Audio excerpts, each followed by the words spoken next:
नमस्कार, मैं सुबोध मंडल आज आप लोगों के सामने 12वीं कक्षा की हिंदी में जो प्रतिपूर्ति की रचनाएं हैं और उनके रचनाकार हैं इनसे संबंधित कुछ महत्वपूर्ण वस्तुनिष्ठ प्रश्न लेकर उपस्थित हुआ हूँ। एक प्रश्न इस प्रकार से पूछा जा सकता है कि आपके पाठ्यक्रम में सम्मिलित हिंदी की पुस्तक का नाम क्या है? तो आप इसका उत्तर देंगे दिगंत भाग 2। फिर यह प्रश्न पूछा जा सकता है कि आपके पाठ्यक्रम में सम्मिलित हिंदी कुल कितने अंकों की है? तो इसका उत्तर यह होगा कि हिंदी जो है 100 अंकों की है। तीसरा प्रश्न इस प्रकार से पूछा जा सकता है कि आपकी हिंदी पाठ्यपुस्तक में गद्य की कुल कितनी रचनाएं संकलित हैं? तो गद्य की कुल 13 रचनाएं संकलित हैं। ध्यान में रखना है कि आप अपनी पुस्तक खोलकर देखेंगे विषय वस्तु को तो संख्या 14 जो है, लेकिन गिनेंगे तो 13 ही गद्य की रचनाएं हैं, क्योंकि 9 के बाद जो है 11वीं संख्या जो है वह मुद्रित हो गई है। मुद्रण दोष के कारण 13 रचनाएं जो हैं वह 14 की संख्या में दिखाई दे रही हैं, जो कि अशुद्ध है। आपकी पाठ्यपुस्तक में, हिंदी पाठ्यपुस्तक में गद्य की कुल 13 रचनाएं संकलित हैं। इसी प्रकार से यह प्रश्न पूछा जा सकता है कि आपकी पाठ्यपुस्तक में पद्य से संबंधित कुल कितनी रचनाएं? तो पद्य से संबंधित जो हैं कुल 13 रचनाएं हैं।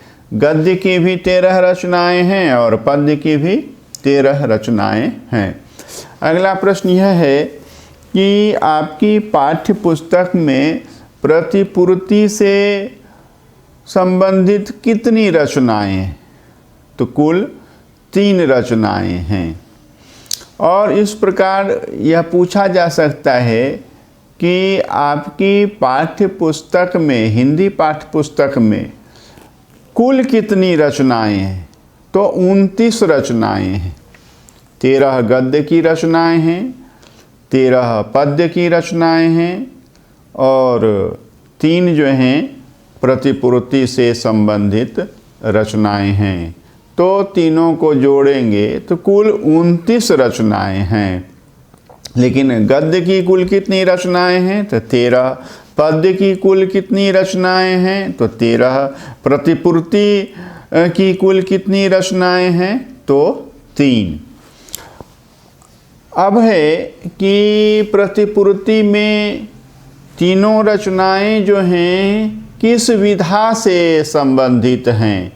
तो आपको उत्तर लिखना होगा या जो सही विकल्प होगा उसको चुनना होगा कि प्रतिपूर्ति में तीनों रचनाएं कहानी विधा से संबंधित हैं।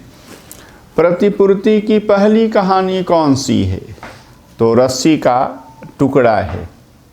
रस्सी का टुकड़ा प्रतिपूर्ति की पहली कहानी है। यह कहानी विधा की रचना है। और रस्सी का टुकड़ा के कहानीकार कौन हैं, रचनाकार कौन हैं? तो आपको विकल्प चुनना होगा Guy de Maupassant. Guy de Maupassant जो हैं वे रस्सी का टुकड़ा के कहानीकार हैं।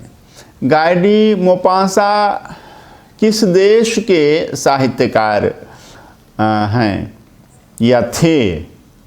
तो गाय डी मोपासां जो हैं फ्रांस के साहित्यकार थे, फ्रांसीसी साहित्यकार थे। गाय डी मोपासां जो है 1850 ईस्वी में उनका जन्म हुआ था। गाय डी मोपासां का जन्म कब हुआ था? 1850 ईस्वी में। और गाय डी मोपासां की मृत्यु कब हुई थी? तो 1893 ईस्वी में। और गाय डी मोपासां जैसा कि बताया फ्रांस के थे, फ्रांसीसी साहित्यकार थे। और इन्होंने 1870 से 1890 के बीच में लेखन कार्य किया। इनके लेखन काल का समय जो है, इनका लेखन काल जो है वह 1870 से 1890 ईस्वी है। और इसमें इन्होंने कितनी कहानियाँ लिखी? तो गाय डी मोपासां ने कुल 300 कहानियाँ लिखी हैं, लगभग 300 कहानियाँ लिखी हैं। और गाय डी मोपासां ने 1870 से 1890 के बीच में कुल कितने उपन्यास लिखे हैं? तो गाय डी मोपासां ने 1870 से 1890 के बीच में कुल 6 उपन्यास लिखे हैं। 6 जो है, 6 और ह यही शुद्ध है। 6 विसर्ग 6 वह शुद्ध नहीं है, यह ध्यान में रखना है। अगर आप सुबोध मंडल लाइव क्लास से जुड़े हुए हैं तो शब्द शुद्धि पर अवश्य ध्यान देंगे, क्योंकि शब्द शुद्धि से ही वाक्य शुद्धि भी होती है। और बताया 1870 से 1890 इनका लेखन काल रहा है। और इस बीच में इन्होंने लगभग 300 कहानियाँ लिखी हैं, 6 उपन्यास लिखे हैं और 3 यात्रा की पुस्तकें इन्होंने लिखी हैं। गाय डी मोपासां की यात्रा की पुस्तकें कुल 3 हैं। गाय डी मोपासां के यात्रा की पुस्तकों की संख्या जो है वह कुल 3 है। और कविता की पुस्तक जो है उनकी केवल 1 है, एकमात्र जो है गाय डी मोपासां की कविता की पुस्तक है। गाय डी मोपासां कहानीकार थे, उन्होंने 300 के लगभग कहानियाँ लिखी हैं। गाय डी मोपासां उपन्यासकार थे, उन्होंने 6 उपन्यास लिखे हैं। गाय डी मोपासां यात्रा वृत्तांत लेखक थे, उन्होंने 3 यात्रा पुस्तकें लिखी हैं। और इनके अतिरिक्त गाय डी मोपासां जो हैं एक कवि भी थे, क्योंकि उनकी कविता की भी एक पुस्तक है। गाय डी मोपासां बुर्जुआ समाज जो है, सामंती समाज जो है, शोषक वर्ग का जो समाज है, उस समाज की गतिविधियों का उन्होंने चरित्र चित्रण किया है। यह ध्यान में रखना है। जो शोषक समाज है, शोषक वर्ग है, बुर्जुआ है, जो सर्वहारा का शोषण करता है, पूंजीपति वर्ग जो मजदूरों का शोषण करता है, सामंत हैं जो किसानों और मजदूरों का शोषण करते हैं। तो इनके चरित्रों का, इनकी कुटिलताओं का, इनकी क्रूरताओं का इन्होंने नग्न चित्रण किया है। यह ध्यान में रखना है। आपकी प्रतिपूर्ति में दूसरी रचना कौन सी है? तो क्लर्क की मौत। क्लर्क की मौत। क्लर्क की मौत किस विधा की रचना है? कहानी है। यह कहानी विधा की रचना है। विधा के लिए मैंने बताया है पिछले वर्ग में यह विधा क्या है, इसको अवश्य देखेंगे तो विधा जो है आसानी से समझ में आ जाएगी। आपकी पाठ्य पुस्तक में अंतोन चेखव की कौन सी रचना संकलित है? तो हमारी पाठ्य पुस्तक में अंतोन चेखव की क्लर्क की मौत शीर्षक रचना संकलित है। क्लर्क की मौत किस विधा की रचना है? तो यह कहानी विधा की रचना है।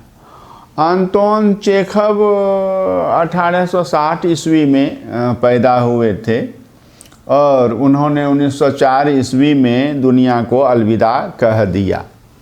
अंतोन चेखव रूसी साहित्यकार थे, रूसी कथाकार थे और रूसी नाटककार थे।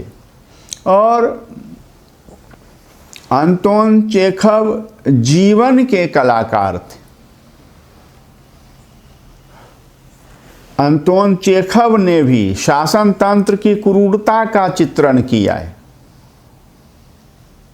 शोषक वर्ग की क्रूरता का चित्रण किया है और साधारण आदमी की जो लाचारगी होती है,